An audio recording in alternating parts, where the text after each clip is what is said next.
Many in politics, in Zimbabwean politics, have died or left this earth without putting down their life history, their path. Most of Africa's history remains unwritten because we do not write. But here, on this, the situation right now, we are going to be looking at the book that has been written, one of the few in Zimbabwe's political history, as the opposition navigates and nudges in this political terrain. This will always be the situation right now. With me, your host as usual, Dara B. Join me as we talk to one of the enigmas in politics and those who sat down to write his history.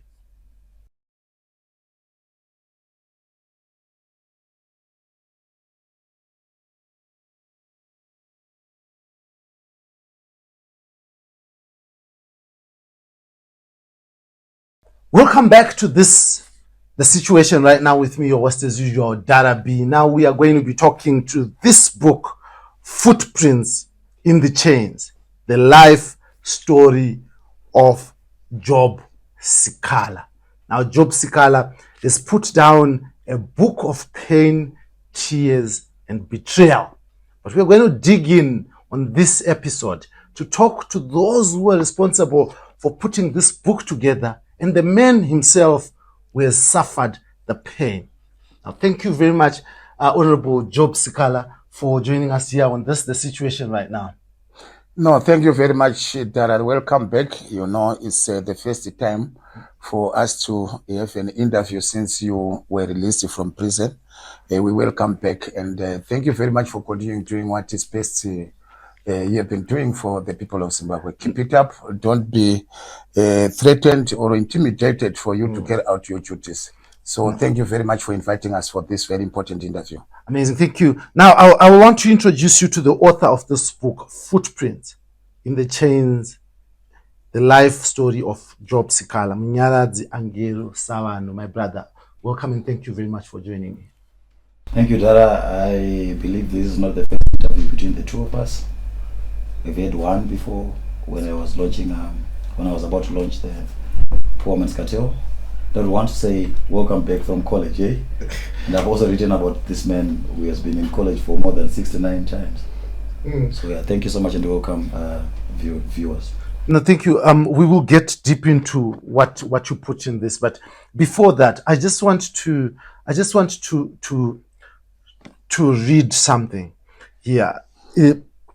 It says, this coming Friday, 27 June 2025, at 17:30 Central African Time, Sapes Trust will be launching a literary blockbuster, Footprints in the Chains, the life story of Job Sikhala. In this luscious and pulsating autobiography, extrovert preacher turned novelist Munyaradzi Angelo hauls the reader through a dramatic 550-page journey on the real life and times of eccentric politician Job Wiwa Sikhala. Upwards, attributed to one Rejoice Ngwenya, who edited this book. Now, thank you very much, Rejoice, for joining me.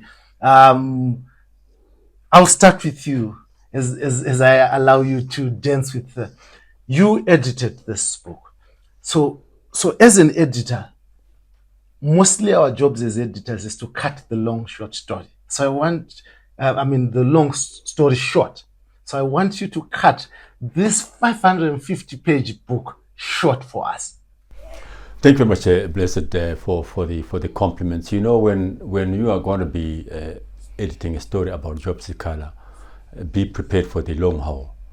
I was pleasantly surprised when Munya began the story in a village. You know, Munya is a good storyteller. So he starts the story in a village, and I'm already fixated on Job's political career because I know him from way back. But I was supposed to feel humbled because I needed to be controlled.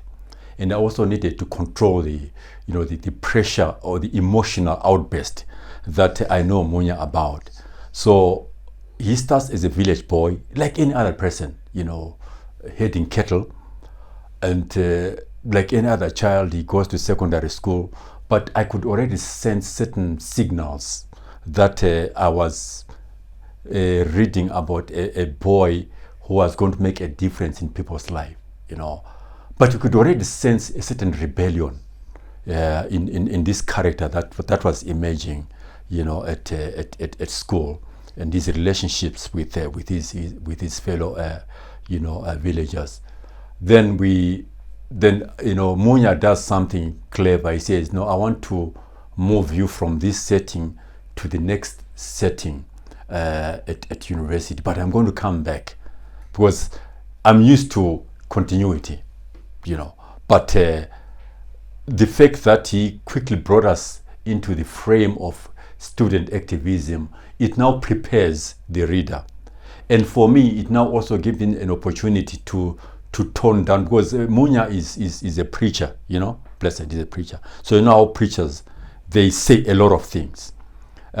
So sometimes it was necessary to repackage, you know, the message around his character.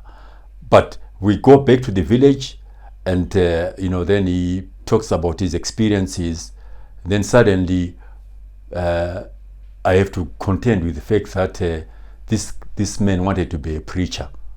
You know, remember, I know Job as a politician. Now I need to think carefully. How do I don't want to mess up that transition, that mental transition that people have of Job as a politician and as a preacher. But I was lucky because I then edited a scenario where he failed to be a preacher. So it was easier for me. It was going to be very difficult for me to contextualize Job as a preacher had he done a lot. But I then said to him, I can't remember whether I said to him or to Munya, that no, I'm sure when Job was still, he had these ecclesiastical, hallucinations, that's what I call them. There was a favorite song that he had in his mind. And I said to him, Job, can you give me the song that you used to like most? Because I want to put it there as well. Because it completes this picture of a person who wanted to be a preacher. I didn't ask for a verse in his mind because I wanted to leave that to Munya if he thought about it. Then of course, then we come back to college, his life as an activist with Zinasu, which Munya went into great detail, specific details that I'd never heard of. And then of course from then on, how then he transited into the formation of the MDC and the levels at which he was there. And all along, I'm very careful to ensure that I kind of like cut out the verbiage that comes with emotional writing. Because like I said, that this is a storyteller who is used to political fiction, but now he's confronted by real life. So I wanted to make sure that we don't disappoint our readers by being over dramatic and putting in literary stunts that our readers might not appreciate, because they need to say, no, this is real. Then of course from within the MDC formation, he gets back into parliament and the GNU, and there are specific things that I was also on the lookout for. Things like the More Blessing issue, the conflicts, including his electoral campaigns and so forth. They're captured in this book. They are captured in this book. And we had to make sure that the narration is also compatible with because some of the things Munya was actually referencing to published materials. So he wanted to make sure that when he's mentioning names, those names that he mentions are compatible with what has already been published. But of course, I was not prepared for the pain and suffering that I went through. The chapter where he was talking about this torture, the inside Mugabe's chamber, and I'm sure Munya is going to talk about it quite as well, and himself as well. Yeah. Let me go to Munya on that, on inside Mugabe's chamber, but without being specific, without taking you to a specific place. You describe this book as a book of pain, betrayal, and struggle. Why do you use these words, Munya? Where was the betrayal? Where was the pain? Where was the struggle? Dara, thank you so much. When you look at, or when you delve deeper into into Job Sikhala's life, now I call him honorable. because in his book, he comes out as an honorable person, as a man of integrity, as a dedicated man, as a man who is honest, and as a man who is committed to the cause of freedom in Zimbabwe. Now, I call it a book of pain. That's why I decided to give this title, Footprints in the Chains. When we were debating on the titles that we could give to this book, there was a title that he had also suggested. It said, if you could, I asked him, and he said, maybe you can decide to call it a prison of existence. But having gone through, having researched into his life, deeper into his life, I said, no, it's not a prison of existence, but let's call it footprints in the chains. So when you look, at the concept of chains, we are looking at the concept of pain. And this pain is not temporal. It's consistent. It's persistent. And it's constant. That's the pain that Job Sikhala has gone through ever since he was young, up until today. I'm talking about the pain aspect, where he has a scar. If you can cross-check, he is here. You can cross-check, he has a scar, which he incurred when he was about 6 years old, and when he was herding cattle. And somebody had to hit him with an axe. He nearly died. So pain has been part of his life. When you talk about, Zimbabweans usually love to reference, they want to talk about the liberation struggle. They want to talk about liberation credentials. I would say he's another man who also has liberation credentials because he was young. If he was a youth during those days, you could have gone to the war, because at their homestead they used to prepare food for the freedom fighters. He also witnessed the Kamungombe massacre when he was young. They also had to leave their homestead, running away from Rhodesian forces. So his story is a story of pain from a tender age. Now, at school, primary school, it's a story of pain. High school, he was chased away because of fighting for fellow students, fighting for others. In Zungunye High School, he had constant and consistent, disagreements with the leadership then. I want to draw your attention to a certain, I had to write about this one.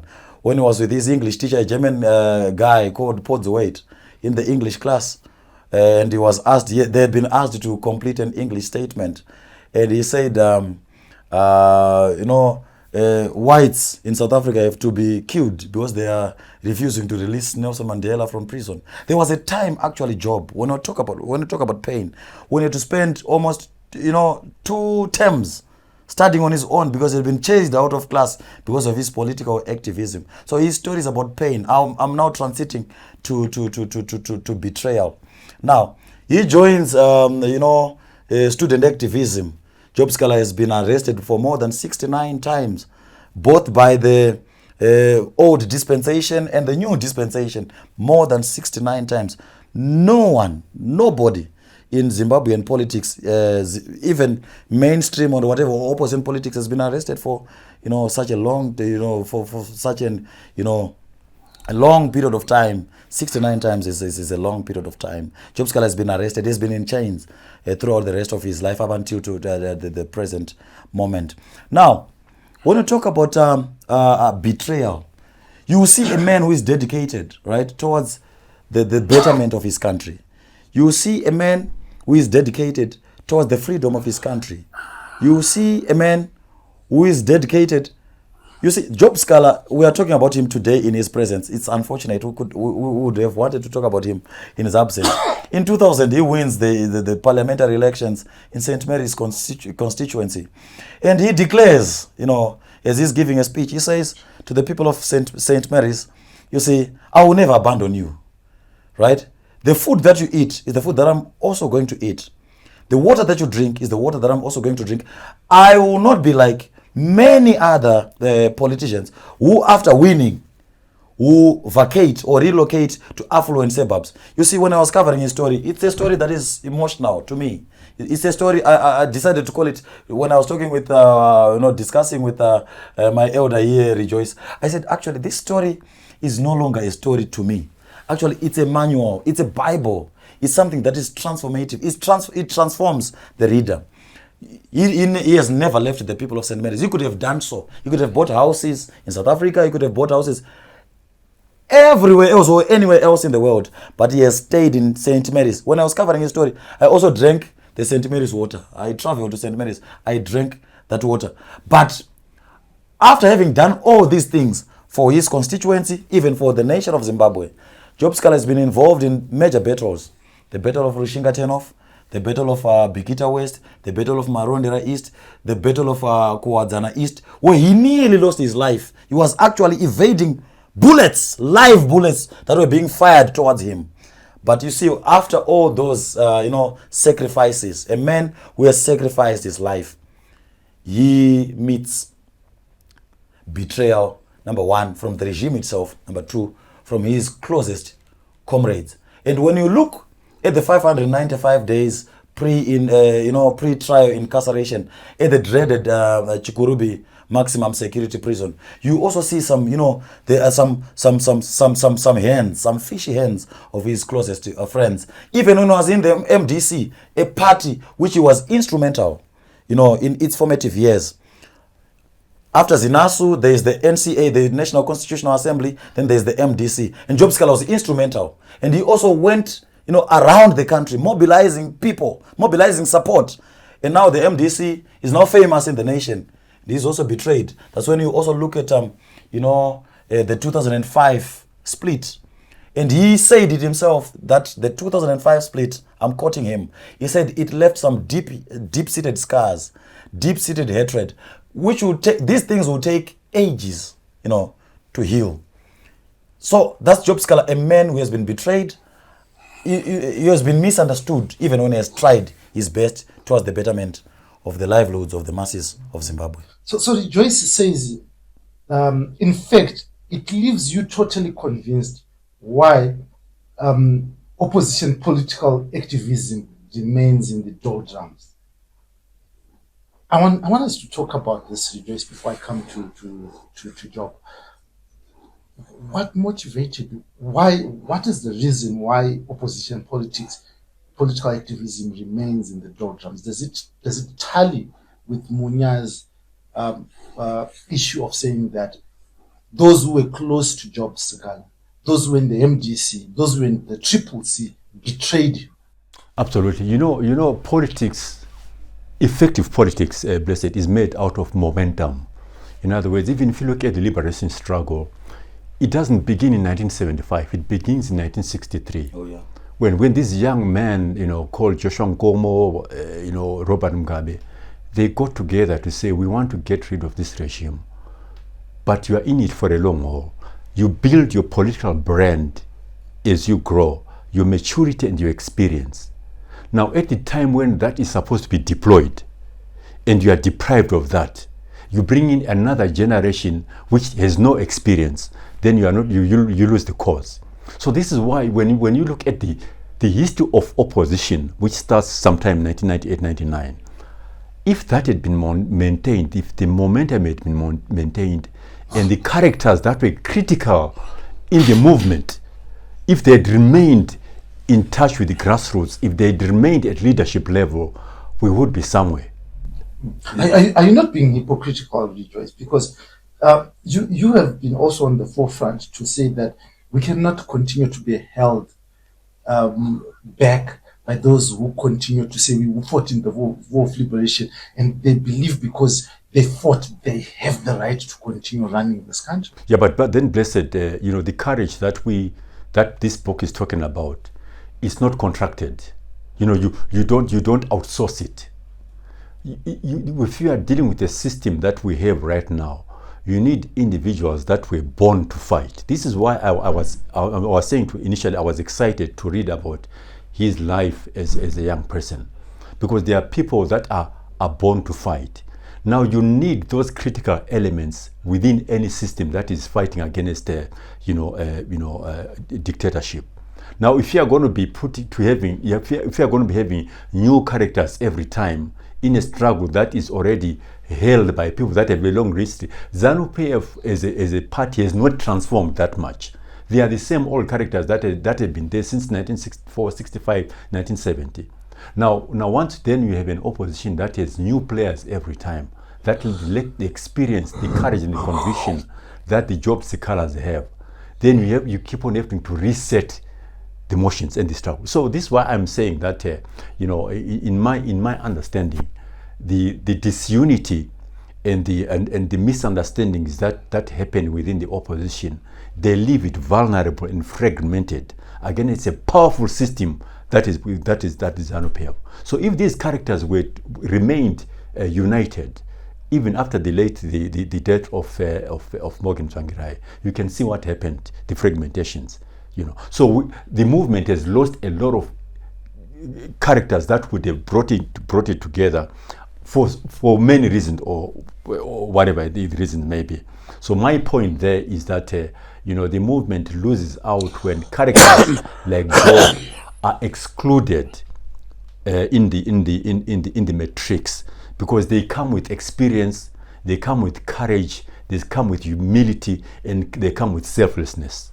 So Job, are you still brave? Are you because you were incarcerated, and you spent close to 2 years in Chikurubi maximum prison as an accused person. Has this not sent shivers down your spine to say, if you speak or if you fight, you reap the consequences? No, the first thing that I want to tell you is that if I was not committed to the things that I commit myself to, this project could not have come to fruition. I remember that when I came here to have an interview with you over my 52th birthday celebrations last year, you asked me a very important question, where you said, Job, why don't you reduce this history into writing so that it becomes the heritage of so many people who have only been hearing about you? Why don't we have a book over this thing? And then I promised you that it's coming, the project is in place, and already things are working out. And then I also promised you that after the book is out, you are going to be the first Meti House to review it. And by fulfilling what I have promised you, shows how much brave I am. There is no more bravery more than that. We don't give the empty threats. Some of us, all my life, I am not a person who gives empty threats. I deliver in every word that I speak out. This is also the reason why the regime is so much worried about me, because I'm not a person who is after giving empty threats all over the place and so forth. When I say something, I'll carry it out with all my commitment and dedication. And also the other issue you must also bear in mind, my brother, Blessed, is that I don't agree with the concept of courage, on the basis that courage alone is not enough. It's a commitment for you to pursue what you think is good and the right path for the people. It is not motivated or invited by courage, but it is motivated and encouraged by conviction. When I am convinced that this thing is right, I pursue it without breaks. So it's not about courage, it's about conviction. When I'm convinced that this is the right thing to do, no one can stop me to do it. Yeah. I want us to come to the issue of betrayal now. That you've constantly been betrayed. Let's talk about the people that betrayed you. Let's first talk about those who were close to you. Who are these? The problem that many people concentrate on is that they are always interested to concentrate on negative vibes. Those are things that I'm not interested on. But this shapes you, because if you are betrayed by people who are close to you. Even if you are going to read and go through this book, you know, those are sideshows that should not divert me from the major goal of being committed to the cause, which is very important and fundamental. So in terms of concentrating on individuals' names and so forth, it has never been my portion. So I completely avoided the issue of name dropping there, the people who have betrayed me. The betrayal, if I try to take stock of how much I've been betrayed since my birth up to my age of 52 years today, I would need to write the second book titled The Great Betrayal with the same title of Ian Smith. So when my mindset and my own philosophy and ideology is that I don't have anything to do with the negative vibes or negative energy or negative things that has happened to in my life all the way in the past 52 years. I concentrate more on positives, and the positives that will be able to advance not only the causes of my person, but of the society, community, and the country at large. So I don't waste my time. Even those people who betrayed me or who could have betrayed me, I don't have even the time to think about them. The horizons of my mind are so bigger than that. But Job, I want us to. I'm borrowing this from the editor of the book, right? And as you write this book, as this book was written, and you are the subject, right? You are the subject of this book, and from reading this book, Rejoice comes up with something that I want to read again. He says it leaves you totally convinced why opposition political activism remains in the doldrum.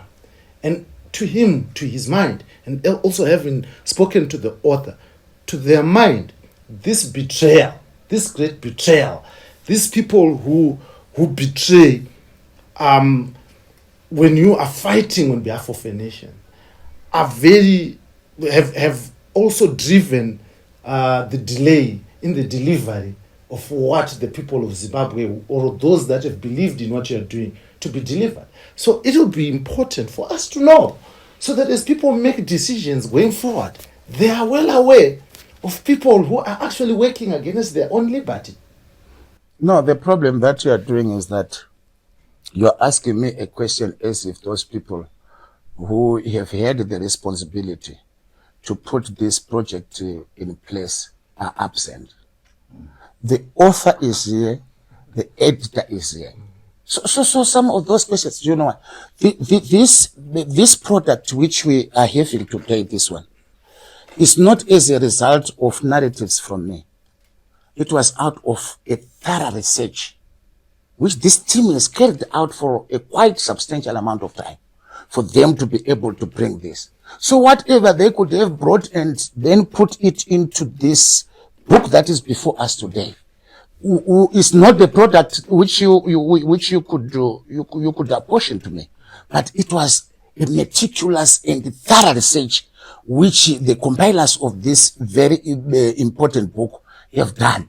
So you cannot ask me. Put differently, Honorable Job Sikhala.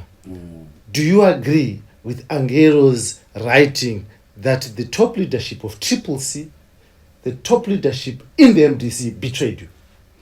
Angero is here. Do you agree with what he wrote? That is the question. The research that has been done. Do you agree with that research? That is the question. No, I'm putting to you. You don't agree or disagree with the research. The research outcome is up to the researchers for them to be in agreement with it or not. So the most important thing is that it's for all of you who are very enthusiastic to go through via the book for you to understand. I'm not going to the allow. issues. I'm not going to allow you to dance around this question, Honorable. No, I'm not going to dance. Were you betrayed by the top leadership in the Triple C? Did you feel at any time betrayed? No, that is not the essence of. Is no the answer or yes? No, this is not the essence. This is not the. That is the problem. The problem with with many people again, where people want to give their own answers cast in the stone. That is not correct. What you should do is for you to allow people to be able to express themselves without trying to force them to give the answer that you want to hear. The truth of the matter is I have told you, this is a product of a meticulous research carried out by this team. And they have come to their own conclusions. Whether I agree to it or not, is not of any particular subject. It will be also up to you when you read this book, whether you'll agree with it or not. People's opinions differ. So you cannot ask me about an opinion, whether you agree with it or it's now opinionated. You are trying to seek my opinion, which I want all of the people to come out with their own opinions and not try to force down upon me to say, do you agree with it or not? Yes or no? No. You can't extract the people's opinions that way. That will be completely unprofessional, completely out of sync with the way how we want the democratic society to function. So let the people have their own opinions after having gone through the book. So my opinion, it doesn't matter because it's an opinion. Do you understand what I'm saying? Let me go to the author and say, you wrote deeply about this betrayal. This betrayal that happened in this political party. What struck you most about it? When I talk about betrayal, you see, one thing that we can never debate with is history. Job Sikhala, the character in this book, may run away from it because he did not do the research. Because I did the research as the author and the compiler of the information. But guess what, Darabi? History provides us with facts that we can't undo history. One human limitation is his inability to recreate his or her own past. Once a deed has been done, it has been done, and history will record that deed, whether it was positive, whether it was negative. But when you talk about betrayal in Job Sikhala's biography, when I write about biography, what I've seen as I was researching about him, remember, I did not only interview him, I also researched from other people around him, from a lot of people. Yes, I want us to talk about that research around a lot of people. You speak about people being told not to visit Job Sikhala in Chikurubi. Let's talk about that. Yep. Yes, I speak about that. But one thing that he also... Let's talk about that first. I'm talking about that one. Yes. I'm responding to that one, Darabi. One thing that Honorable Sikhala will always do. When you are researching, there are some limitations, right? There is some information that you get, and there is some information that you will not get. When I was interviewing him, there is some information which he did not divulge to me because of his character. He doesn't want to soil people's names. He has never soiled any person's name in his book. But this is what I discovered also. Because when you look, remember that by exclusion, by failing to name, you will actually soil a lot of other names, because now people who are out there who don't actually know these people will look at anyone and start suspecting, I think, Ndio. So by not naming, you actually named a whole lot of people. Do you agree? You know what, Darabi? I want to draw your attention, because when he was incarcerated, some of us were alive. some of us would attend his court sessions. There were moments when courts were filled to the brim, right? And there were moments when you and I, we also met and we were also discussing about these other things some time back. When we were saying, how come Job Sikhala's courts now, are almost half empty or half full? We were discussing, we said, it just depends, is it half full or half empty? But courts that used to be filled to the brim were now courts that had just become like village courts, whereby 3 or 7 people would attend. And remember, this is Job Sikhala that we're talking about. A man who has been visible and audible, and a man who has been strong, and a man who has been a pillar of strength since the beginning, the formative years of the formidable force which is called the MDC in 1999. Before that, we talk about the Zinasu, the formation of Zinasu, 1997. Job Sikhala has been visible in Zimbabwe. We can't talk about opposition politics in Zimbabwe without mentioning his name, right? We can't talk about the formation of the National Constitutional Assembly without mentioning his name. We can't talk, even today, we can't talk about the formation of the CCC, which is, when the CCC was formed, in this book, you will see that Job Sikhala is actually the man who chaired the meeting that oversaw the transition from the MDC alliance to the CCC. And we are now seeing a court that is half empty. Then we begin to question, as researchers, how come the courts are now half empty or half full? When it comes to Job Sikhala, a man who has stood on public platforms, and I will use another statement, which happened, which Tsvangirai uttered in 2000. And what we would want to tell Robert Mugabe today, is that please go peacefully. If you don't want to go peacefully, we will remove you violently.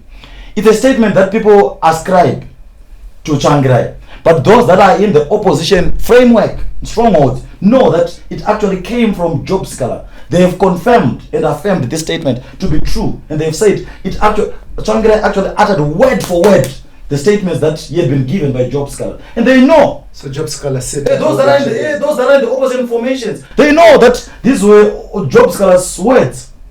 And now we see in a court, these are not opinions, these are facts. In a court of law, Job Sikhala has been arrested on politically trumped up charges, and the court is half empty. What will you say if you were me? What would you say? I don't want you for us to deal with suppositions. You said you did the research. What was the response of the research? The response of the research, based on the facts, is that Job Sikhala had been betrayed. How come the court was empty? Who betrayed him?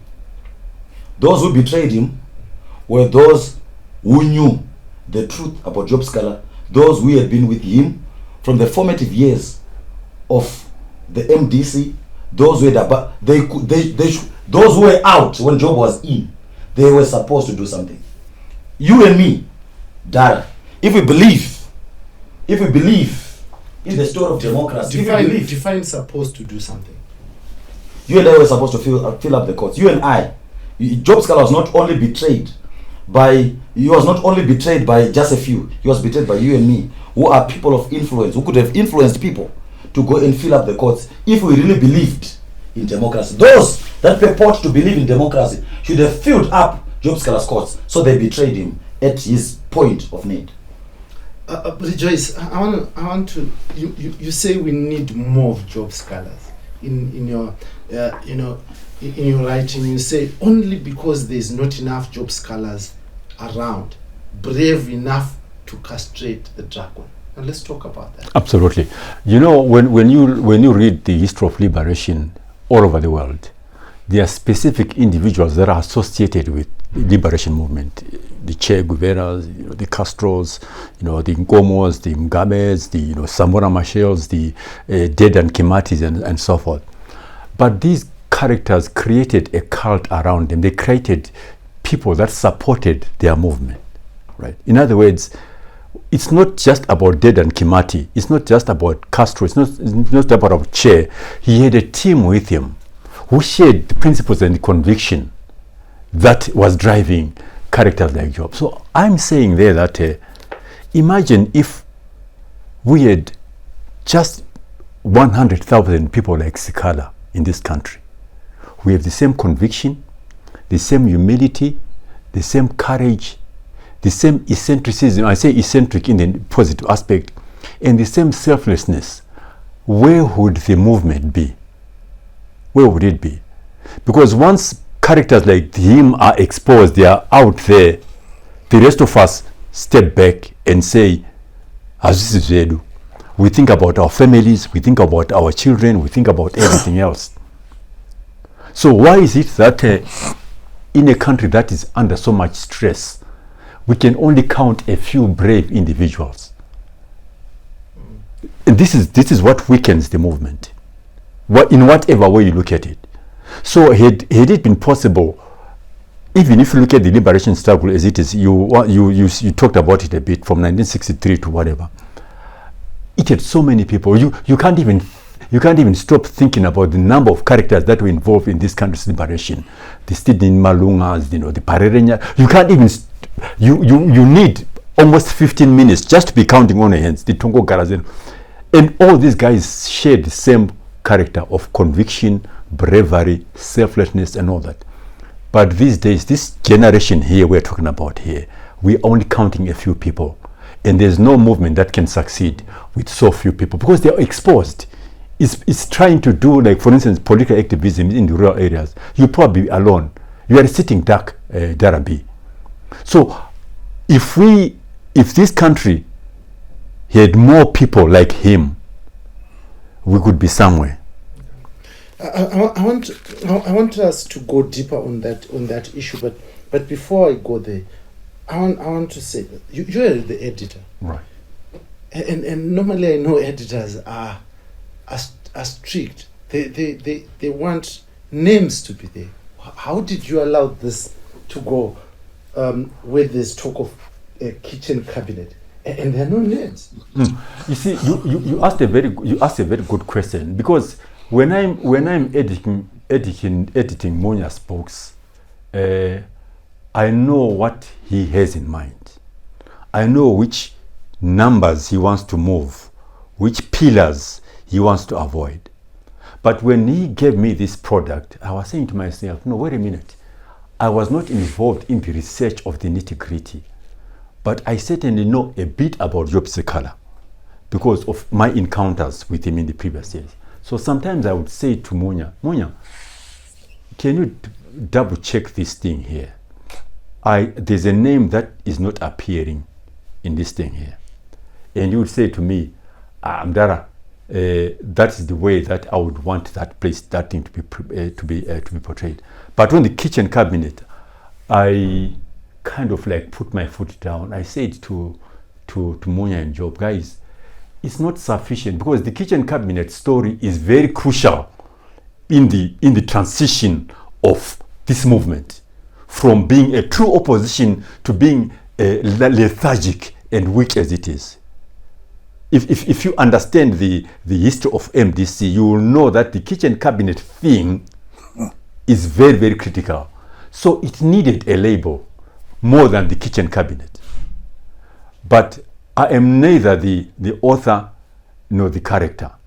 And it's not my book, right? But I insisted, I actually picked up the phone. I said, Honorable Sikhala, I respect you. Munya, I like you as an author. But I am not happy to use a pronoun when there's a proper noun. Can you give me the names of the kitchen cabinet? We put them down, and then we see what it sounds like when it's in black and white. And Job said to me, no. I do not want to put in. There are some individuals of the cabinet that have departed from this planet, and they won't be able to defend themselves. So you see what I mean? So my editorial, finesse was limited by the mere moral belief that when a man says, I don't want this thing to be mentioned, it is only good for you to respect his wishes. Yeah. So my question to the writer is that, don't you think, or do you not think, that by avoiding details like that, especially when you're talking from a point of view of a man inside, you reduce the book to the narration of that of an outsider? You see, that question, Darabi, as I said earlier on, that some of these names, because I'm also a preacher, a Christian preacher. When you read the book of Kings, Chronicles, you see statements like, are not the rest of his works written in the book of Jasher, right? I also mentioned in that book that some of these people have also been mentioned in David Coulthard's book. But as I was researching, Honorable Sikhala said, I would not want you to soil some other people's names. But soiling, hold on. Yes. Soiling someone's name means that you are lying. Because if it is the truth, it is not soiling. It is merely mentioning the truth. Okay, let me take you through that.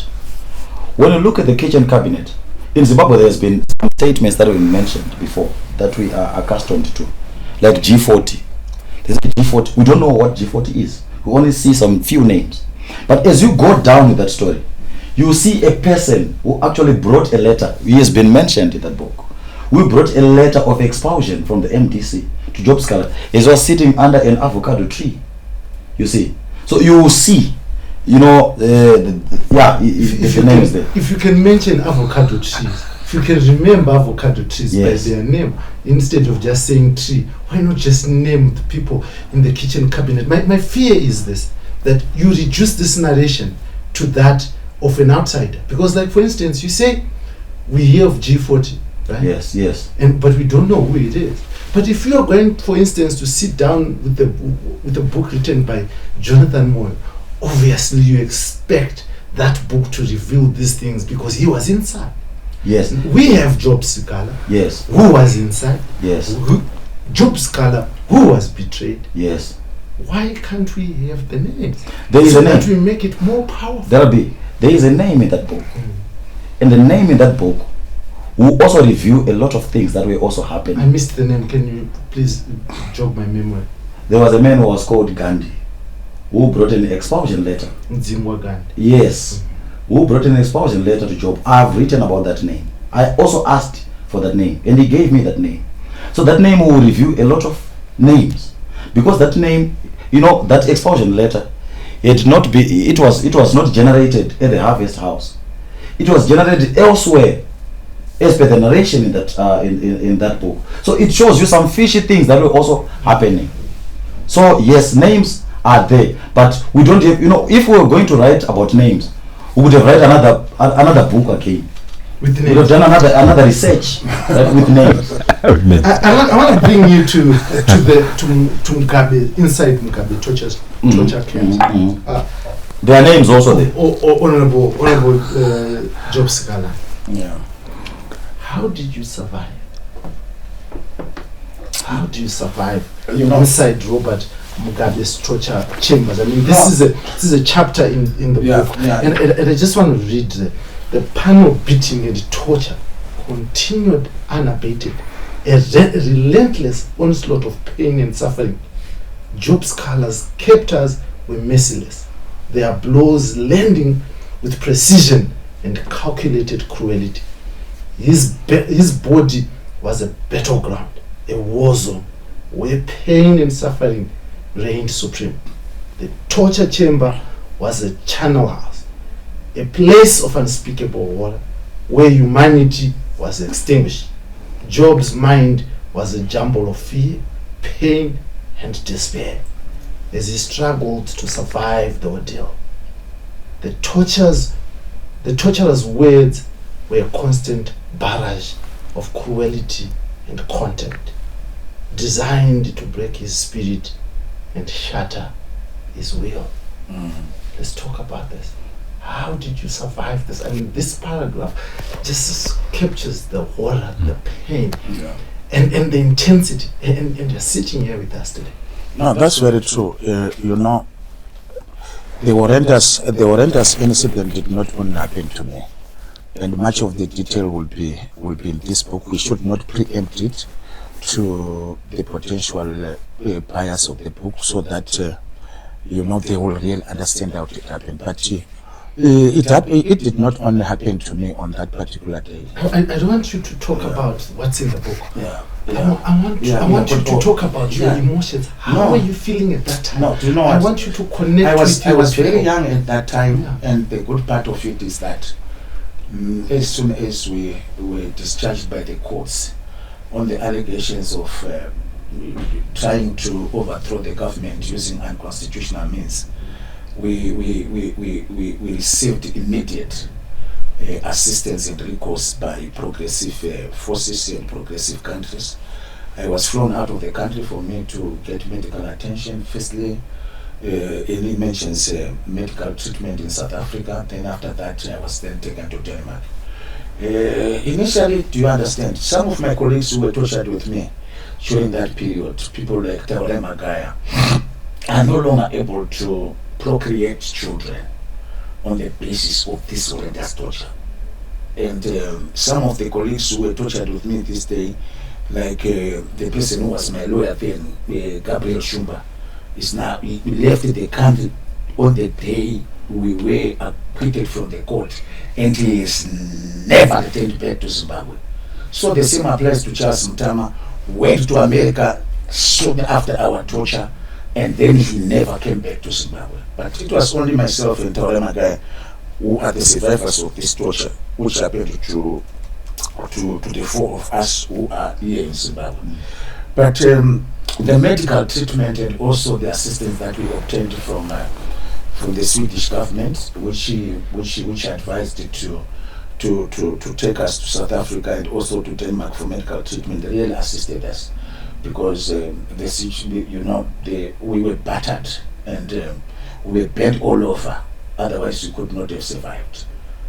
Fortunately, our matter was dismissed at the stage when our then lawyer advocate Charles Lehman applied and challenged our placement on remand, and the magistrate, a very brave female magistrate who was called Enichi Gumira, dismissed the case and freed us from the charges, and we were immediately able to get medical assistance. And also CSU, the CSU, the ones based in Zimbabwe, played also a very major role to quickly take us into hospitals here, where we stayed in intensive care for almost 2 weeks in the local hospital before we were flown to South Africa and then Denmark.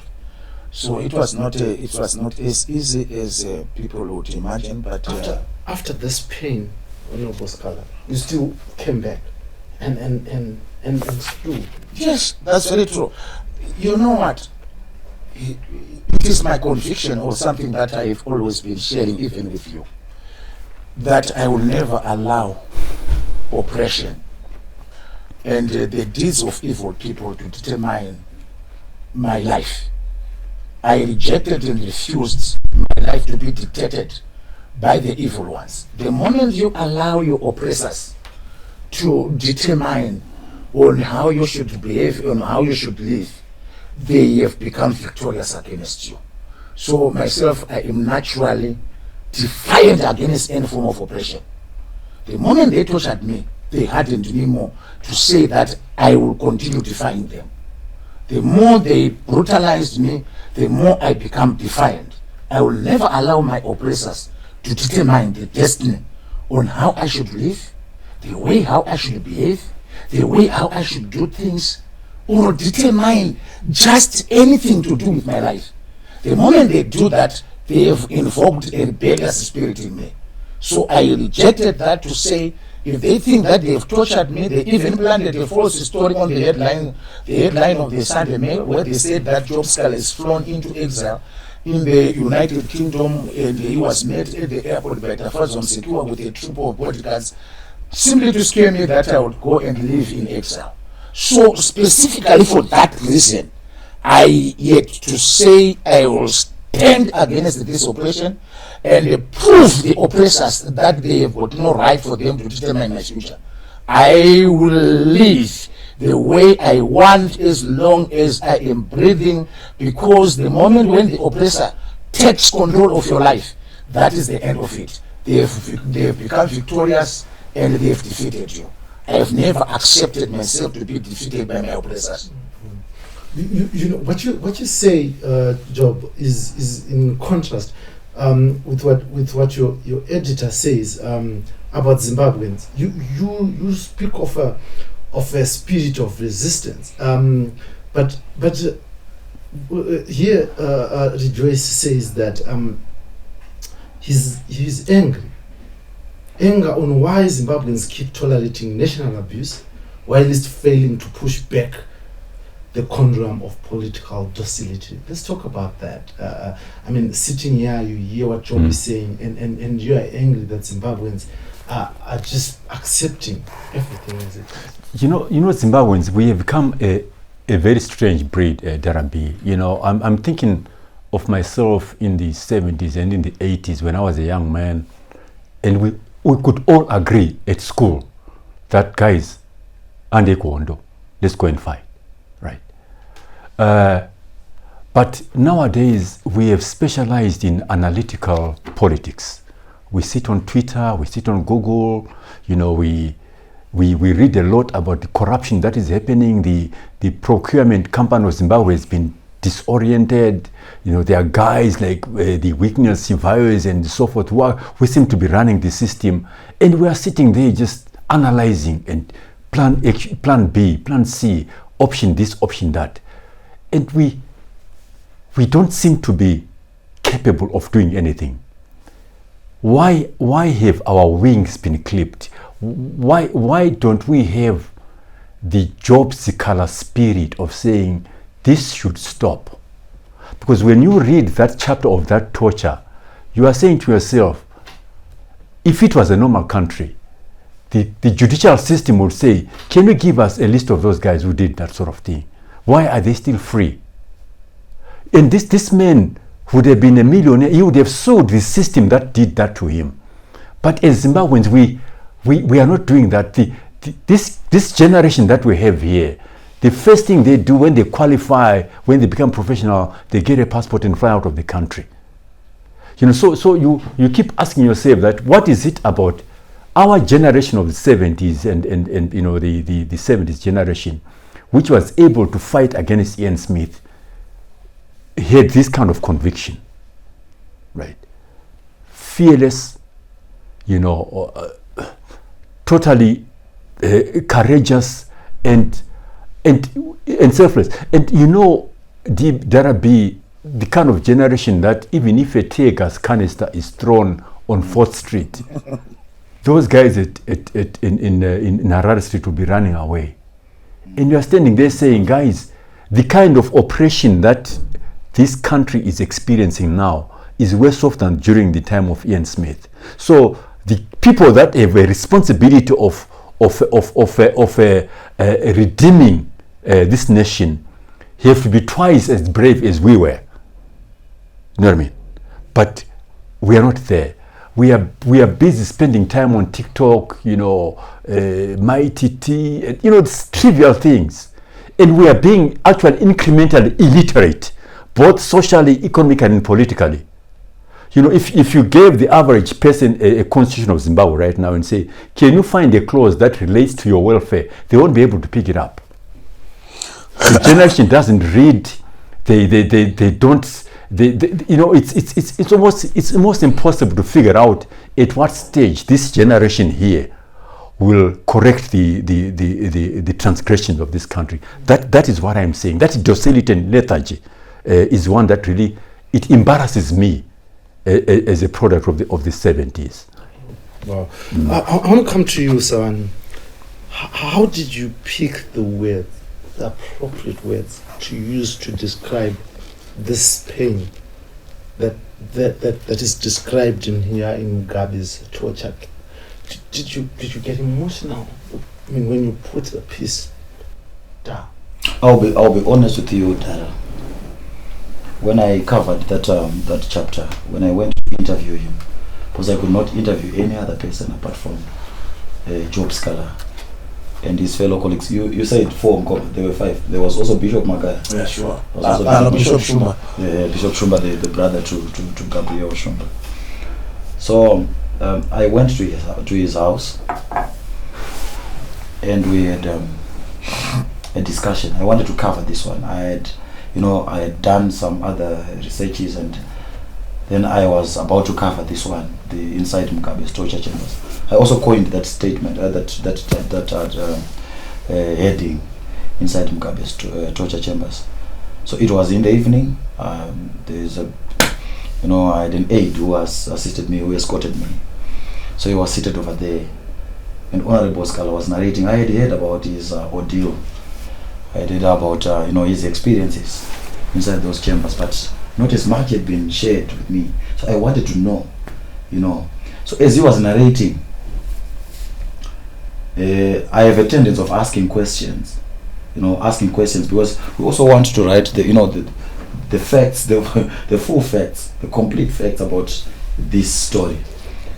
I did not ask anything that particular evening, if you still remember, Mkoma. So when he was narrating, there was a point when he broke down. He literally cried. And guess what? I also saw my aide crying. And I also saw myself as an author.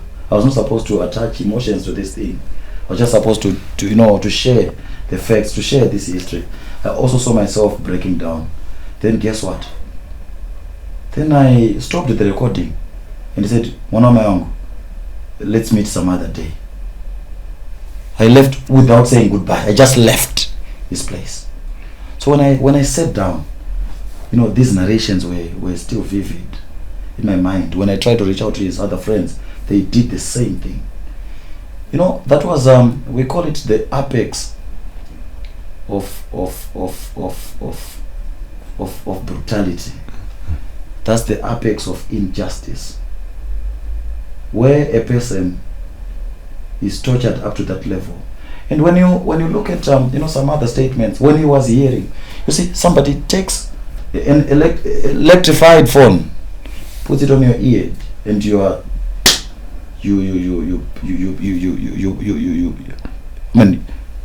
you pass away or you pass out, my editor? You pass out.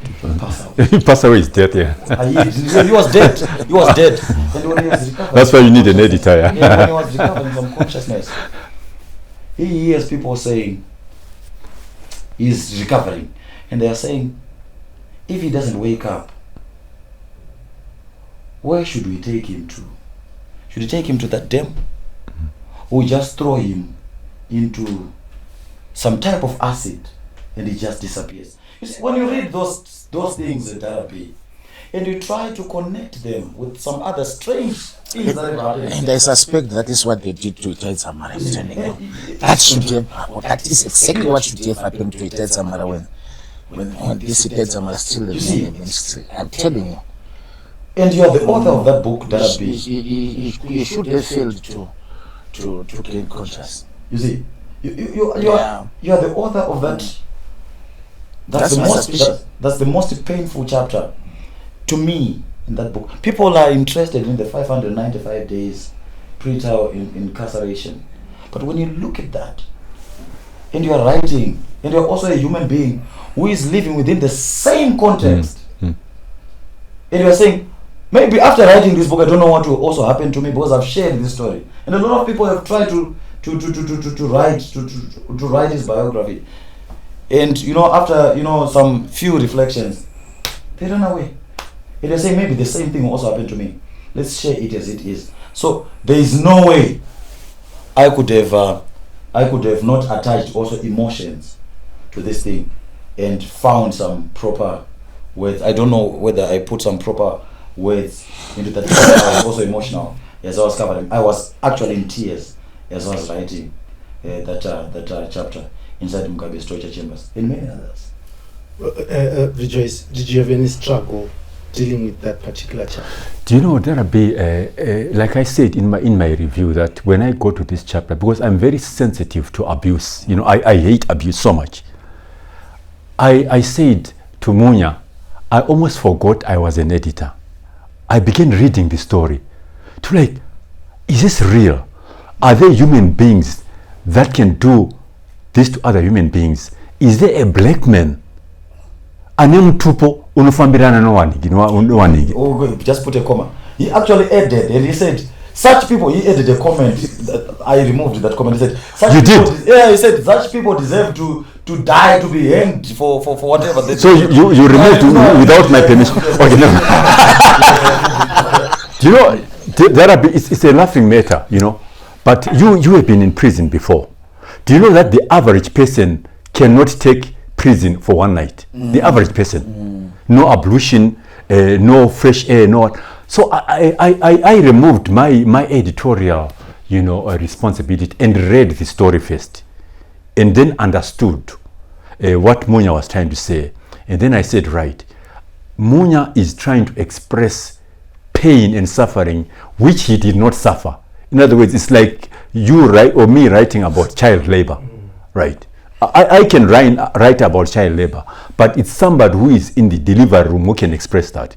But my responsibility as an editor is to make sure that each and every word that Munya was saying had the right meaning and the right effect, because I had to put on the shoes of a reader. And I said to myself, I want to stop crying and start writing. So I made sure that each and everything that appeared in that chapter was reinvented and recreated in the manner that job would have been. I mean, we have all watched movies of people being tortured, you know, the waterboarding and all that, and it's nothing compared to that. Because I was even joking with him the other day, saying, "Job, are you sure you can still have children?" You know, Job, he would laugh at me. But I would say, what normal human being can sustain? Itai Zamaru, he was a small man. He could not have sustained this. And I suspect Job is right.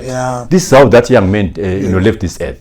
So it was painful, but it gave me more courage to say, even if it means that if we get into a time in this era where there is a proper government in this place, those people should be tracked down and be brought to justice. Definitely. Do you name some of these people? Do you name these people? All of them were named. Finally, I names. named all of them in that chapter. Some are still alive and walking scot-free in our streets. I'm afraid that Some are dead. Yeah, some are dead. And you decided to soil them. No. This is the So we're back to soiling now. Yeah. You see, on that one,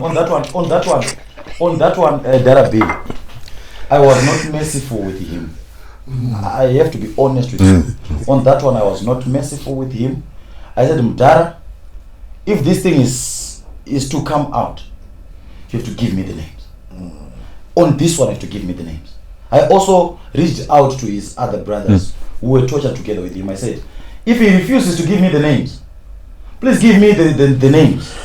They gave me the names of their torturers. You see, Darabi, it's okay, you can continue. It's also an emotional, it's an emotional chapter. It's an emotional chapter. It's irresponsible, actually. You and I are not safe for as long as these injustices, for as long as issues like these are not solved in our lifetime. We are not safe to speak our minds. We are not safe to express ourselves in our motherland for as long as issues like these are not properly addressed. A lot of things, a lot of atrocities have been committed in this nation. True. And they have nobody has come through to say, I am sorry. Just to apologize. Not right. Not even to stand before trial. Just to say, I'm sorry and I take full responsibility of whatever that happened. Now, Darabi, you and I, you have been in prison. You've been in prison. We are not safe for as long as issues. That's why I persisted and insisted on having the names of the people who tortured Job Sikhala to be in black and white. Whatever that will happen to me, but at least there's someone out there who will take it up, you and I, when we are no more.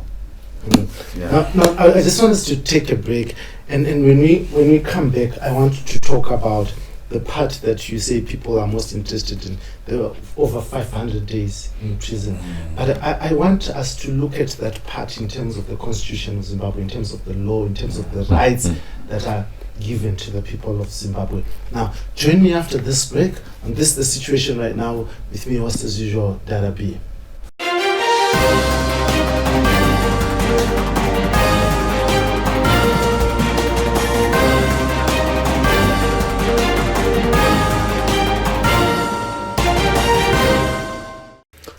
So welcome back to The Situation right now with me, your host as usual, Dara B. Now,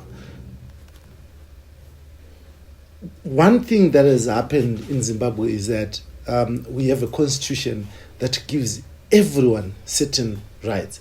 And on this particular right, I'm talking about the right to freedom, the right to liberty. Now, even arrested people in Zimbabwe have rights, and these rights are enshrined in Section 50 of the Constitution, and particularly the right to bail, right? And this is further supported by Section 70, which also says that anyone who's accused of a crime is innocent until proven guilty. Now, Job Sikhala had to spend or endure 595 days of pre-trial detention. He was in prison, denied bail. And after 595 days, the courts found him to be innocent, and he was acquitted, but he had served a full prison term. Now, let's talk about this job. This is in your book.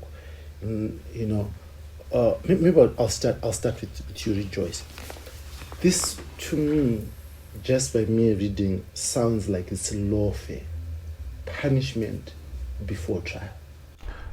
There are in what we call a constitutional democracy, in a country where people exalt freedom and international conventions and so forth, in a country where there's a whole generation of people that fought against colonialism for freedom, I do not understand why we can get away with this sort of thing. During the days that we were at Kopak with the team, people like Douglas Monzora, Josephat Chuma, and so forth.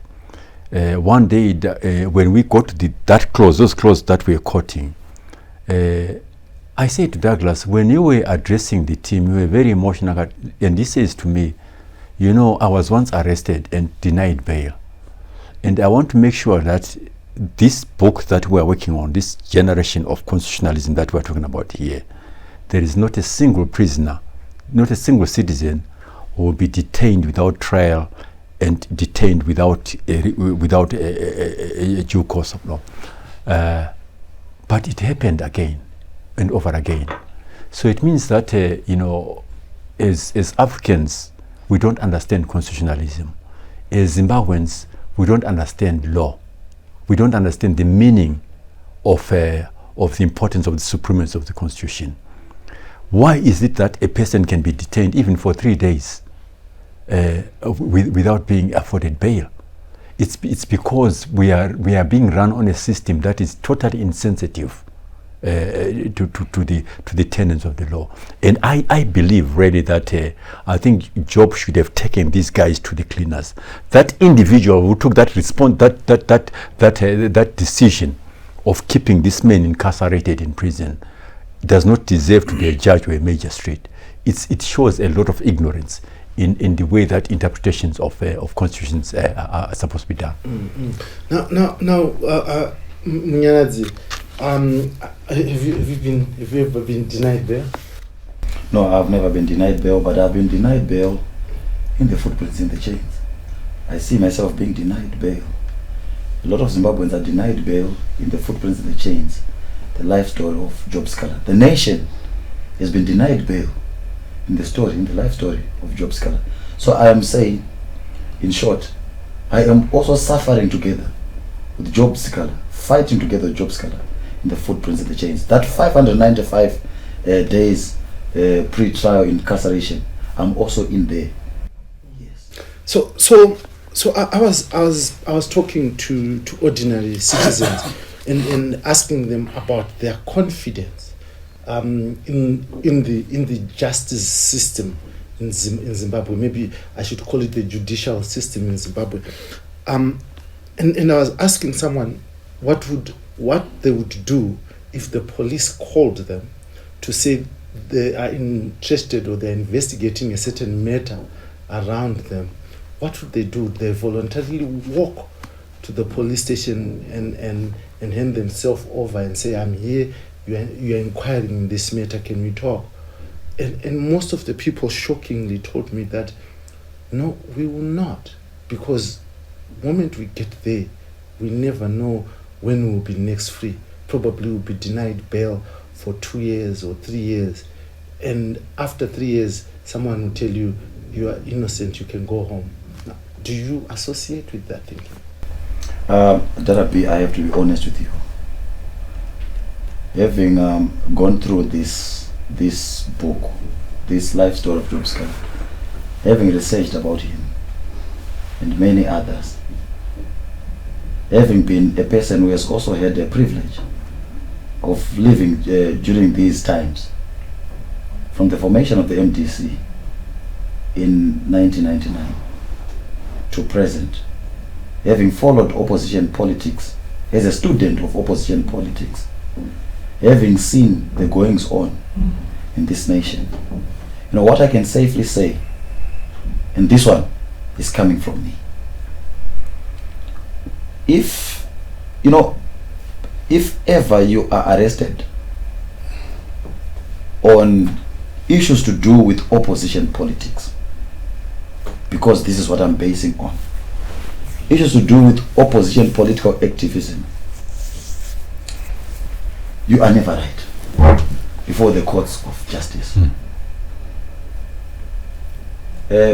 This book serves as a call, a clarion call, to those who also want to participate in opposition politics, to oppose injustice and brutality, to oppose the inequality that is in our country, that is rife in our country, to oppose the nincompooperi that is in our country.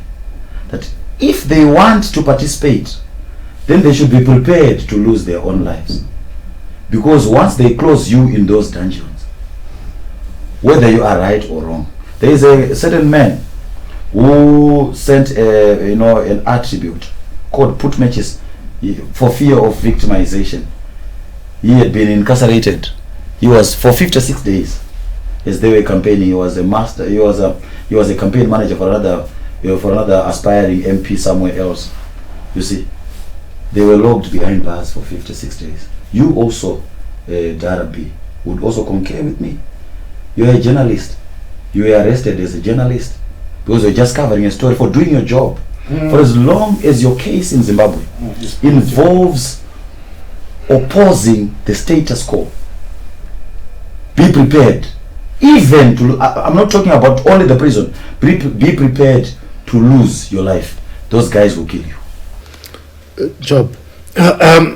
Angelo talks about political activism, but you and me know this for a fact that it's not just political activism. There are a lot of people in Harare remand prison who have been denied bail needlessly, who some of them who have spent years in remand prison. When I was in Harare remand prison, there was a guy called Biggie Zuze, I think. He spent 1.5 years in a remand prison, only to be acquitted at the close of state case. He was accused of selling arms, yet the state had absolutely no evidence. There is a guy called Polite Banda who's been in remand prison for the past 4 years. He's still in remand prison. I left him in remand prison. For the past 4 years he's been there. Now, yet the Constitution of Zimbabwe makes bail a right. Let's talk about that. You're a lawyer, you're a victim. Look, I want you to share this, for our readers out there to understand the importance of this clause, section 50 of the Constitution. No, specifically I think you must not refer to chapter 50, but chapter 70 is the one that the people of Zimbabwe must know. Chapter 7, section 70 is subsection A, subparagraph B. That says that any accused person has the following right: to be presumed innocent and proven guilty. The assumption of the law is that the principle of being innocent before proven guilt used to be a legal concept. But in Zimbabwe, it has now been codified to be part and parcel of our law. A legal principle codified to become part and parcel of our laws in Zimbabwe. So it's no longer being argued in court as if it is a legal principle that exists in the theorem of the old, Roman Dutch law scholars, but it's now part and parcel of our own laws in our own constitution. So this concept is no longer being considered by the majority of the judicial dispensation system in our country. The administration of justice in our country has been turned into a punitive institution where people suffer before they get there.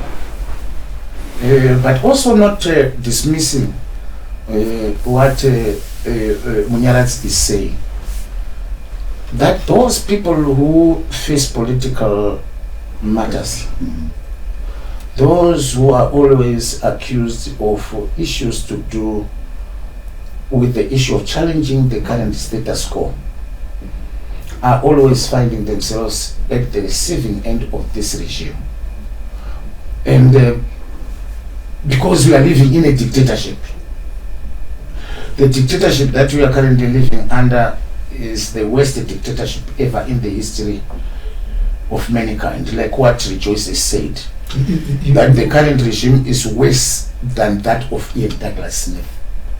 Even during the period of Ian Douglas Smith, Mugabe and others would to be in prison, they were sleeping on beds and so forth. But yourself, you realize that you were sleeping like six that had been thrown on the floor, one on top of the other. Not only that, during the period of Ian Smith, people would obtain degrees. Mugabe obtained almost 5 of his degrees when he was in prison and so forth. But for you to obtain reading material like these footprints in the chain, the life story of Job Sikhala in prison, they deny you the right to read until you had to obtain a court order. They have been even denying me the right for me to obtain some of the books that I was supposed to read in the prison. I was shocked.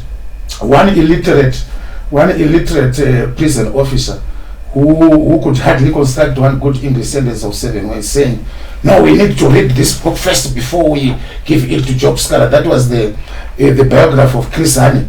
And then I asked it, and then when he later brought it after spending 3-4 days with it, on the day when I was going to court, he knew that I was going to raise the issue in court, and then we were trying to prevent that he had to bring the book to me.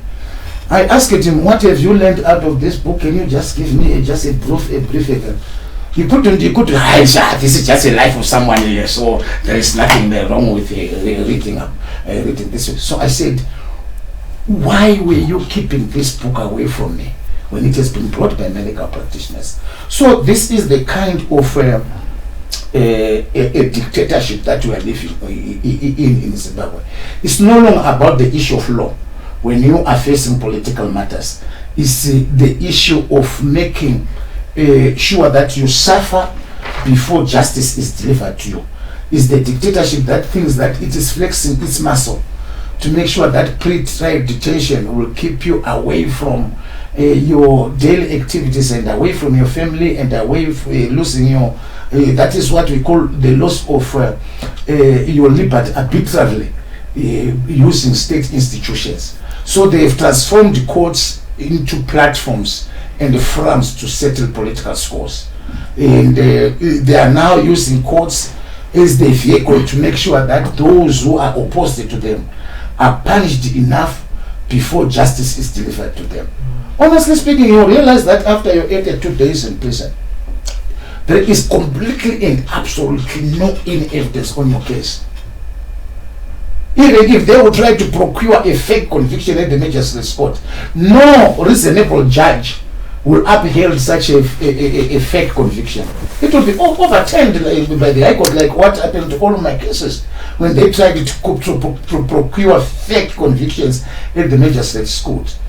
And at the end of the day, you try to think yourselves, why was this regime punishing me for 18 days in pretrial incarceration when they have got no end case? I think you are studying law now. You are able now to even sift into your own cases to realize that there is completely, absolutely nothing out of that case that will cause yourself to be convicted out of it. But you have been punished, you have been in prison for that long.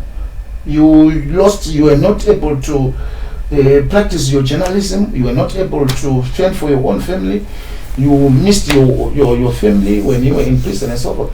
And all that lost period, no amount of gold or silver will be able to compensate it, because freedom is the utmost thing that we want for us to be able to have the pursuits of our own. So after lives. 589 days job, 95 days job, you're just told you are free, go home. Just imagine. And then after that, they think that they have taken 2 years of my life just for nothing like that. I'm prepared to take and fight this regime up even to the United Nations. If I exhaust the internal remedies that are provided for in terms of our own laws, and if I will not be able to obtain justice, I will take this matter up to as far as it can. This regime must be exposed for what it is: evil, people who do not respect the rule of law, people who punish their opponents for no apparent reason, but simply for not agreeing with them to that extent. So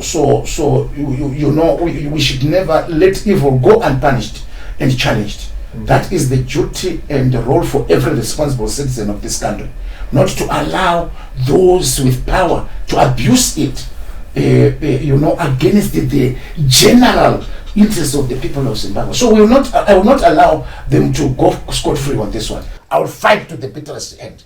So I just want our viewers, Joyce, to appreciate this. That there's a section 49 of the Constitution talks of the right to personal liberty. Right, every person has the right to personal liberty, which includes the right not to be detained without trial. But this is a constitutional, provision. This is a right that is granted to you by just being a person. You don't have to do anything, right? Not to be deprived of their liberty arbitrarily or without just cause, right? But the Constitution further goes to solidify this. Joyce, you're part of making this. It goes to say the rights of arrested and detained persons, right? Now, if you are an arrested and a detained person, you have this fundamental right, which is in section 51D, right, which says must be released unconditionally or on reasonable conditions pending a charge or a trial, unless there are compelling reasons justifying their continued detention, right? But what this clause does, Job, is as a legal practitioner, I speak as a person who's still studying, but from my reading and applying my mind on this, what this clause does is that at the moment of your arrest, you automatically have the right to be, you must be freed, right? It is the state that must convince the court, must apply. It must be the applicant for you to be denied bail. But I've seen it appears as if an accused person is the one who has to apply for bail instead of the state being the applicant. Well, what is your comment on that? No, the burden on why an accused person should be denied bail falls on the state. But you are correctly saying the truth that in Zimbabwe the rules have been turned, whereby the accused person must prove himself why he should be given bail. When it is the other way around, the state must produce compelling reasons which are being alluded to by the Constitution. Compelling reasons why an accused person must be denied bail. But in most cases, the fundamental issues are in terms of Section 117 of the Criminal Procedure and Evidence Act.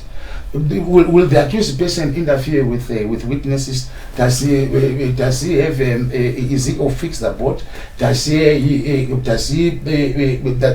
there anything that can interfere with the administration of justice or not? And all those things, the majority of the people who are denied bail, they meet that category. But these people will try to interpret both the Criminal Procedure and the Evidence Act and the Constitution to suit their own agenda, to make sure that the political opponents of this dictatorship we are living under in Zimbabwe are punished before they go via the ritual of the trial. Most of their acts you see happening at the court are choreographed scripts. They are choreographed. They do it when they have already planned them, and these things, if you see them, they are systematic.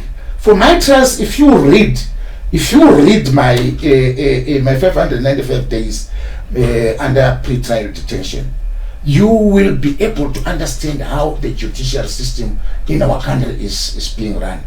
The way how some magistrates, whose names are mentioned in this book, have been insulting me in their judgments, calling me an incongruent criminal, a man who has never been convicted all his life long, but has been a subject of state persecution since I grew up and challenged this regime, and they call me an incongruent criminal. Some of the things which they must be extremely careful about, by merely labeling people because I'm the opponent of this regime, which I shall be until the second coming of Jesus Christ. I will continue opposing this regime as long as it will not be able to deliver the justice our people need. We need our happiness, we need our freedom. If we don't have our freedom, these people must expect that we will never sit on our laurels. We'll continue speaking out, we'll continue driving the agenda to make sure that the people of our country are freed out of the jaws of the current dictatorship. Yeah.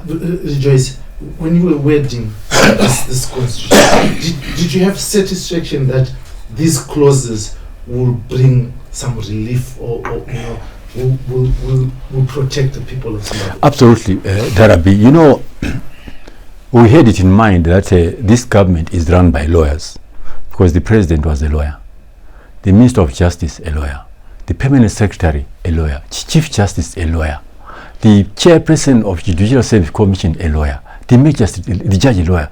So how is it that in a legal value chain of about 7 people, they don't understand a simple statement that you are innocent until proven guilty, and you're right?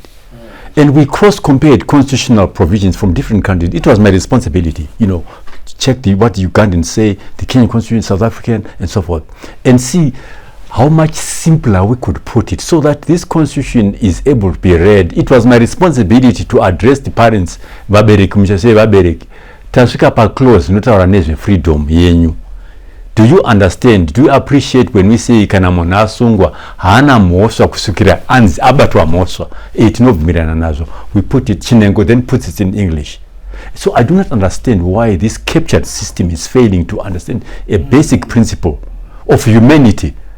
I even remember, even when you were under arrest, you know, Darabi, I phoned my friend, the Permanent Secretary of Justice, Wimbai Nyemba. I said, Wimbai, you are a lawyer. We were together in the NGO sector. You run a law firm. How is it that Darabi is just being knocked around? What is it? What freedom? What has he done to deserve that? Why is a job Sikhala? And the standard response from this regime is that we, as a government, we don't interfere in the justice system. When it is a lie, when it is a complete lie, these people interfere in it. And the justice system, Darabi, is so convoluted with politics. I don't believe Justice Malawa is a lawyer. I believe he's a politician. You know, the way that he behaves. You know what I mean? So these things, this book gave us I said to Munya, thank you very much for giving me this opportunity, because this book gives us an opportunity to rip open this dragon. Unfortunately, it could not be castrated for now. But the opposition has always been accused of being run by lawyers. I'm like, okay, right. You can argue, Mokin Changere was not a lawyer. But if the opposition is being run by lawyers and it's fragmenting, why is it that a government that is being run by lawyers is still under international scrutiny for violating its own laws? You see what I mean? So I believe that we actually, to call it a justice system is an oath. It's not a system. It's just a bunch of lawyers that have been put out there that are supposed to be pretending to be interpreting. I'm not a lawyer. I never went to school to do law. But I was simply saying to these guys that were right, please, can you make sure that when you write this constitution, when we translate it between David and Shona, vabereki vatinotaura navo, they will understand. It was very clear. You are in Douglas Monzora said, I was arrested so many times and detained so many times. I want to make sure that Chinengo, please, just Chinengo, make sure this clause comes out clear that you are innocent and not probably guilty and you should be given bail. But nothing in this constitution has been recognized, and I think it's a travesty of justice. These guys who are running this system here have a case to answer to the people of Zimbabwe. Angelo, do you have something to say? I mean, the chapter that talks about this arrest, even the inside Mugabe's torture chambers, strips someone of their human dignity, which is protected by the Constitution. There is torture. Section 51 of the Constitution says right to human dignity, right? Every person has an inherent dignity in their private and public life, and the right to have that dignity respected and protected. And Section 53 says freedom from torture or cruel, inhuman, and degrading treatment or punishment. No person may be subjected to physical or psychological torture or to cruel, inhuman, or degrading treatment or punishment. But your words in there seem to me, as I read, that Job Sikhala's dignity was taken away from him. He was tortured in violation of our laws. I'll draw you to a Shona proverb as I talk about the selective application of the law in our nation. A proverb that says, "Kugocha kunoda kwa amai, kumwana kunodzima moto."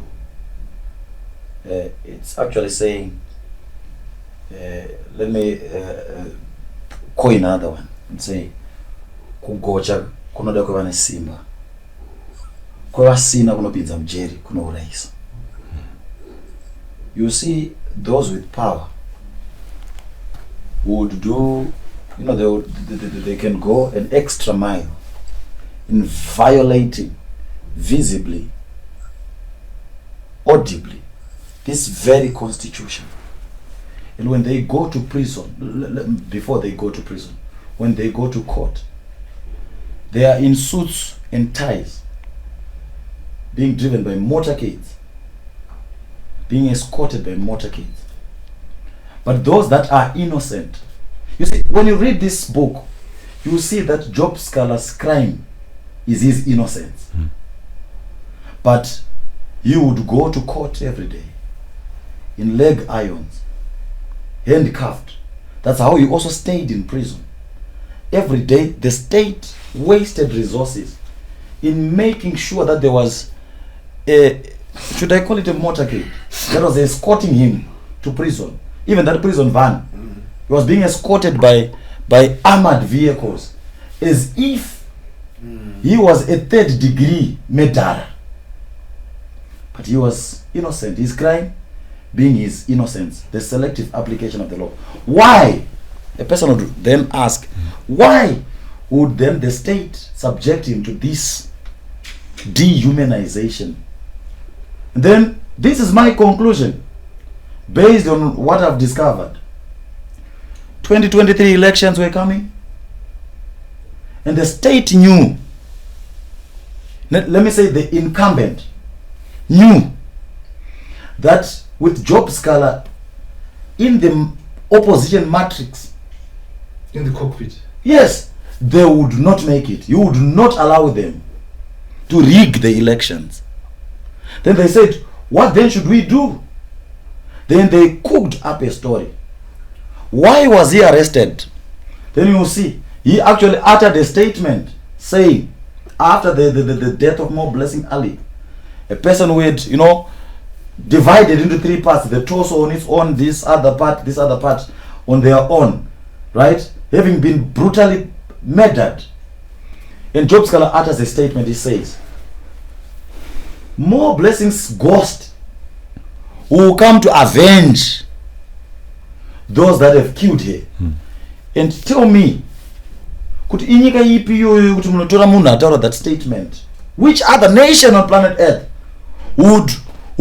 would take someone to prison for 595 days for simply having said the ghost is coming again to avenge the death of this particular person for 595 days? The answer is simple. The Zanu PF regime knew that they were not going to make it with Job Sikhala in the cockpit, as you have said it. And then they had to take him to prison, only to release him after having rigged the 2023 elections. The selective application of the law. Criminals in the land, they walk scot-free. They go to prison. They are escorted. They are served good food in ties and jackets. But innocent people who just dream of a better country, who dream of freedom, who dream of equality and a just society, like Job Sikhala, they go to prison in chains. That's why I called it footprints in the chains. One day this dream will be realized. Now, as we conclude, Job, I want us to talk about this issue around torture. Now, Zimbabwe has been refusing to sign, this convention against torture and domesticated. But it is in the constitution. You were tortured. You were dehumanized. Let's first of all talk about these practices that happen in Zimbabwe's prison, where people are stripped naked. No, that's very true. Zimbabwe is refusing to domesticate the convention against torture at their own detriment, on the basis that some of us who have been, who are specialists in international law, I'm a master of laws specializing in international maritime law. We know the platforms where to take it, where the regime will be punished more, destroy it. If you find that the regime continues to be intransigent, take it outside to the institutions and the international forums where Zimbabwe is part to, for you to go with these matters and amplify the human rights abuses in the country.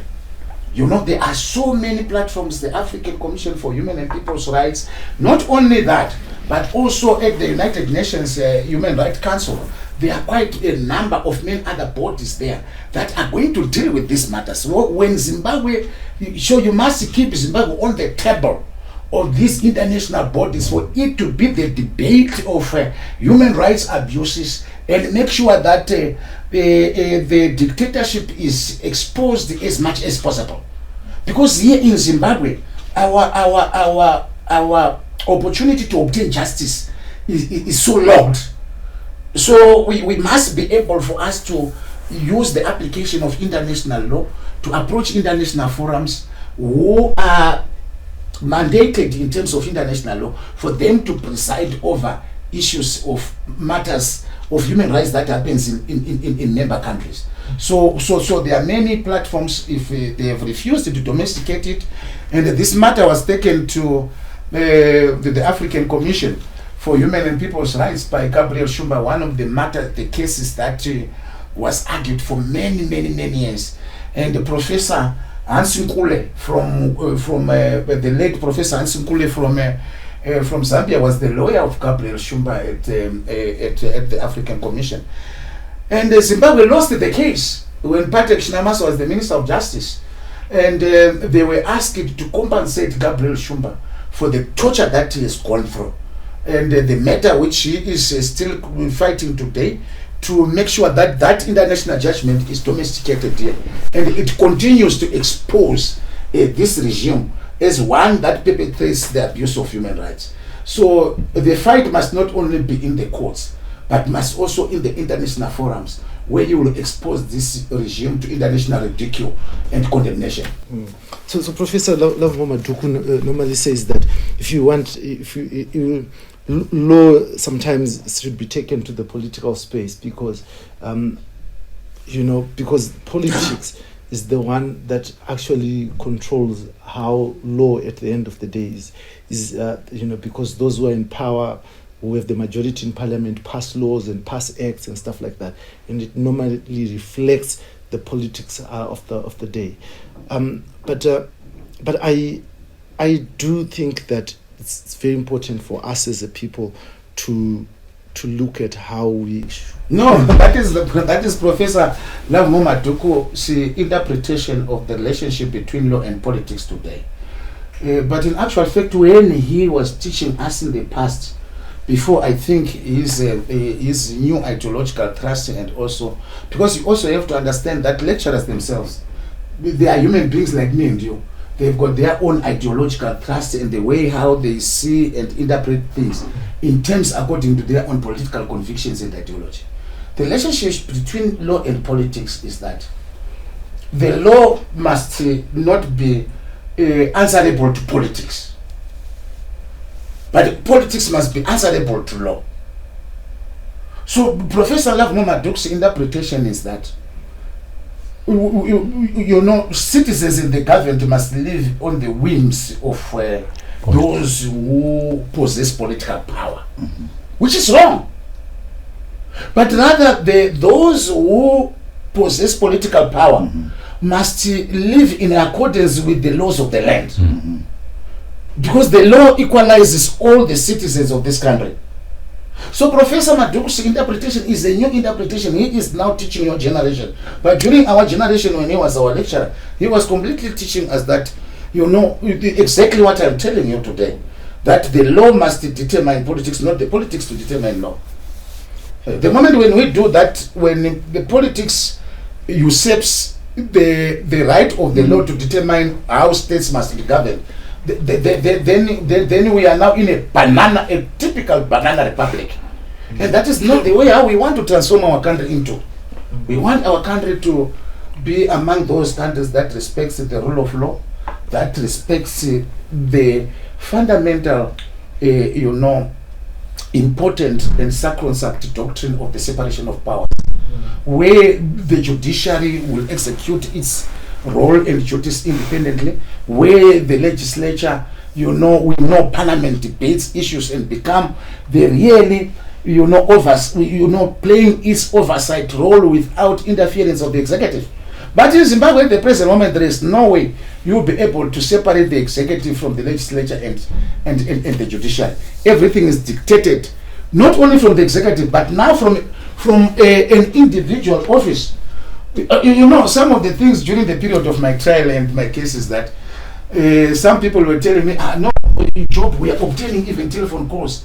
The way he phones us directly to say, yeah, Job must not come out. If he comes out, there will be blood on the floor. They have been telling me when we were going there, and some other people have been driving at Rotterdam Magistrates Court every morning to meet the chief magistrate and they try to discuss how my case and so forth and something like that, and everything we've been told all those things. So we cannot have the current interpretation of Lavmo Maduku's interpretation of the relationship between politics and the law. It's completely anti-people and anti-jurisprudential interpretation of how the law must be used as a platform to develop the happiness of the people. I think we have just delivered to you viewers a lecture on introduction to law. Yeah. But I just want to give Nyaradz your last words and then the editor, and hopefully we will be able to talk to you just after the launch of the book, and give you your last words on that particular moment. So we're not giving you last words yet. Sure. I will say, when Honorable Sikhala came out of prison, there's a lot of people have these questions. Yesterday when we were in X Spaces, people were asking this question. Is it not a means of trying to propel Job to the top leadership position in the land? So I want to make it categorically clear. A lot of people know me. They know what I've done in the past. You also know me, what you've done in the past. And the people that I've also done such things with. And they also know me that when Job Sikhala came out of prison, I was amongst those people who were mocking him. This is what actually triggered me to write his biography. And after having sat down, because I'm an author, I'm an artist, I sat down to meditate and said, but is this direction that we're taking the correct route? That is what led me to reach out to him. So after having written about him, here is a book coming from somebody who used to mock Job Sikhala when he came out of prison. Here is a book that is transformative. Here is a book, to me, it is a manual for every progressive Zimbabwean. To me, here is a book, or to others as well, progressive Zimbabweans. Here is a book to those who are serious about opposing the status quo. How do we deal with an evil dictatorship? Here is a book to the young. Here is a book to the old who think that the battle is lost. Here is a book. Here is the story of a man that inspires hope. Here is a book for everybody. Footprints in the chains. You and I, we don't know. There are viewers, we don't know. Tomorrow it's you. Tomorrow it's me. But before that tomorrow comes, please read through Footprints in the Chains, the life story of Job Sikhala, and the dream will be realizable. So these are my parting shots. I invite all Zimbabweans, young and old, to read this book, and they will discover things they didn't know, things they have never imagined in their entire lifetimes concerning this nation, this teapot country called Zimbabwe. Over to you, Rejoice. Well, thank you, Darabi. You know, I've edited a lot of materials from Munya on political fiction. Very exciting. We're creating characters and giving them, false, beginnings and alternative endings. And when he gave me this work, I was saying to him, "Are you saying I'm going to have to go through 500 pages of Job Sikhala and come out the same man?" And he said, "That's your responsibility. Do whatever you can." And I'm glad that I want to say to the nation that really this book is not written for entertainment. Yeah, that's true. There is nothing entertainment about a person being dehumanized. That's true. There is nothing being entertained. There's nothing entertaining about a person being in prison for 600 days. Yes, for no crime. I mean, if you derive entertainment from such a publication, you are a sadist. These books are meant to be counsel to you. They are meant to open up your minds, and they are meant to give you courage that anything is possible, but it's only possible if you have the courage to do it and conviction. And these books are meant for you to read. The young generation is not reading. You are spending too much time on TikTok, on Facebook and all that. But these kind of books, this is not a textbook. It's an example of what can be done to transform a nation. I do hope it becomes a textbook, so that we can understand the rights that are robbed from people. That we can learn as a people that this should not happen again in our country. I do hope that one day it becomes one of those textbooks in your history library, or in your faculty library, on your law faculty library, political science library. Yes, but before my conclusion, I just want to read the foreword of this book, part of the foreword of this book, which was written by His Excellency Ian Kamaserese Khama, the former President of the Republic of Botswana. Now, he says in his foreword in the book by Angelo, edited by Rejoice, and the subject is Job Sikhala. Ian Smith, the former Prime Minister of Rhodesia, in an interview once said, the black majority in this country were better off under him than they were after 1980. Following the unilateral declaration of independence in 1965, the majority who wanted their rightful freedom confronted those who became their oppressors. As a result, they were persecuted and subjected to detention without trial, torture, and sometimes death. Many fled their country as refugees to find a better and safer life. Others joined the ranks of the liberation movement to combat a minority elite who ran a rebel regime that sought to control the country for its benefit. Now, I'm not reading all of it, but in conclusion, this is what His Excellency Ian Kama says. This literal piece of art, Footprints in the Chains, the life story of Job Sikhala, gives a personal insight into a beautiful country and people wrecked by a tyrannical regime. Reading it reveals exactly what Ian Smith said in that interview: the cold, hard truth. Saddening. When a former African leader writes this and tells you that the black majority of Zimbabweans today are worse off than they were under Smith. I didn't live during Smith's era, but it would wreck my heart if that statement were true. It would break every moral standing that my father sacrificed his life as a war veteran to go to war and fight for the freedom of this country, so that I, his son, Blessed Mhlanga Darabi, would live in a life worse than what he fought against. It would break my heart.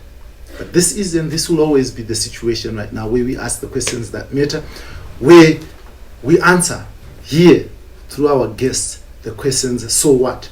So what? So what is in it for you? So why should you care? So what? How does that affect your life? This is where you get the answers.